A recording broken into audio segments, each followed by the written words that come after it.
সহমর্মী শিলচরের সামাজিক কর্মকাণ্ড অব্যাহত। সহমর্মী সংস্থা শিলচরের উদ্যোগে চেঙ্কুরি বাগান এলাকায় 21টি কম্বল ওই এলাকার নাগরিকদের মধ্যে বিতরণ করা হয়। উক্ত কর্মসূচিতে অংশগ্রহণ করেন সংস্থার পক্ষে শম্পা দাস, প্রদীপ বাগদি, পুনম রবিদাস, নিবেদিতা নাথ, পূজা দাস সহ অন্যরা।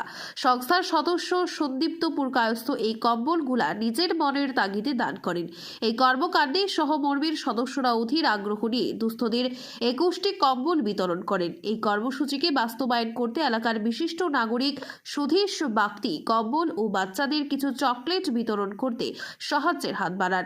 কর্মসূচি সফল করতে এলাকার মানুষ সহমর্মীর সদস্যদের সাধুবাদ জানান। সহমর্মী শিলচরের সামাজিক কর্মকাণ্ড অব্যাহত। সহমর্মী সংস্থা শিলচরের উদ্যোগে চেঙ্কুরি বাগান এলাকায় 21টি কম্বল ওই এলাকার নাগরিকদের মধ্যে বিতরণ করা হয়। উক্ত কর্মসূচিতে অংশগ্রহণ করেন সংস্থার পক্ষে শম্পা দাস, প্রদীপ বাগদি, পুনম রবিদাস, নিবেদিতা নাথ, পূজা দাস সহ অন্যরা। সংস্থার সদস্য সন্দীপ্ত পুরকায়স্থ এই কম্বলগুলা নিজের মনের তাগিদে দান করেন। এই কর্মকাণ্ডে সহমর্মীর সদস্যরা অধীর আগ্রহ নিয়ে দুস্থদের 21টি কম্বল বিতরণ করেন। এই কর্মসূচিকে বাস্তবায়ন করতে এলাকার বিশিষ্ট নাগরিক সুধীশ বাগদি কম্বল ও বাচ্চাদের কিছু চকলেট বিতরণ করতে সাহায্যের হাত বাড়ান। কর্মসূচি সফল করতে এলাকার মানুষ সহমর্মীর সদস্যদের সাধুবাদ জানান। ব্যুরো রিপোর্ট, আজকের বরাক। আপনারা দেখছেন আজকের বরাক।